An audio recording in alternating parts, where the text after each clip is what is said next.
Good morning. We're now joined by head coach Mickey Joesph of Grambling State. Good morning, coach. Good morning. How y'all doing? Doing well. If you could just give us an opening statement about your team's outing against Arkansas Pine Bluff. Asked them to focus and we asked them to finish. We asked them to win the middle eight, and they did their part.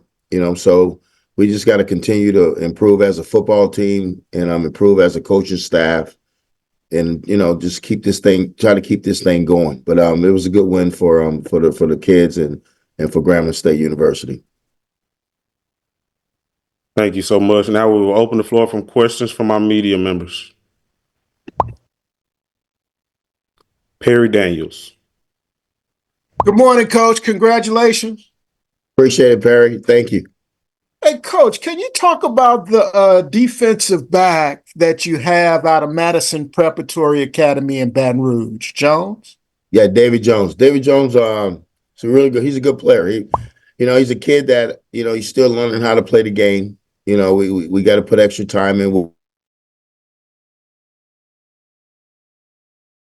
Ceiling is high for this kid. This kid's got NFL talent. He's just got to continue to get better every day that he comes in the building, and he's got to improve every time he gets on the football field. But he had a really good week this week. But he's been playing at a high level, and we got to continue to get him to do that. Thank you, Coach. Good luck. Appreciate it. We're going to take a question from Charles Bishop. How you doing, Coach Joseph? I'm good. I wanted to ask, thus far, what have you seen from this Texas Southern football team when you look at them on film? Well, first of all, they're well coached. They run. They play hard. They run to the football. They have some really good players. So they're really a dangerous football team when they're in Houston. So when we looked at them, they get off blocks well on the defensive line. They had a really athletic quarterback. But, we got to continue to watch them today. We kind of watched them a little bit yesterday. We're going to continue to watch them today. But what we see is a well-coached football team and a scrappy football team that's going to get after you. Sure thing. Appreciate that, Coach. Appreciate you. Doc Holliday. Good morning, Coach. How you doing? Good morning, Doc. How you doing? I'm doing good. Got your victory for homecoming, and now you move on to Texas Southern. But the real issue is the penalties. Over another 100 yards of penalties. What is the things you want to try to do to make sure you want to implement the discipline with the team?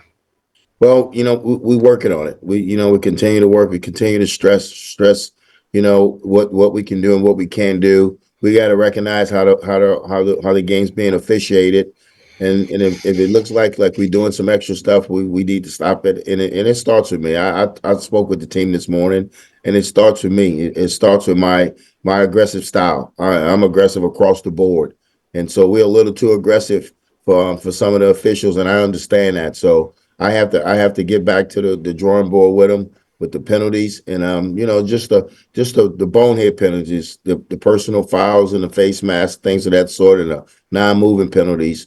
That's what hurts us right now. But I got to do a better job as a head coach to get them to throw their hand up and not to retaliate when they get slapped first. I got to get them to throw their hand up. I got to make them do what most men can't do, is walk away when somebody slap you in your helmet. So, and I'll do that.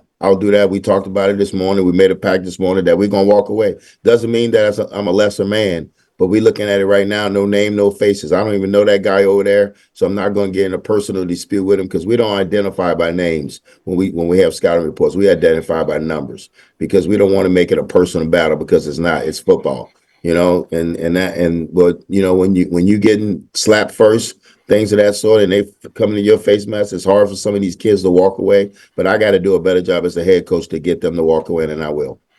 All right, appreciate you, Coach. Appreciate you. Kendrick Marshall. Yeah, Coach, both Miles and Ashton played yesterday.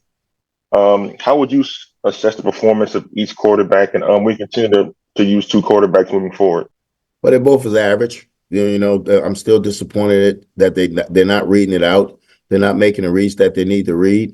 So we'll go back this week again and give them equal reps. and see who comes out on top and see who will play on Saturday. So, what would you look for in making that decision to determine who will play on Saturday in terms of like what they're going to do in practice? Well, who's going to be more consistent? Who's going to read it out?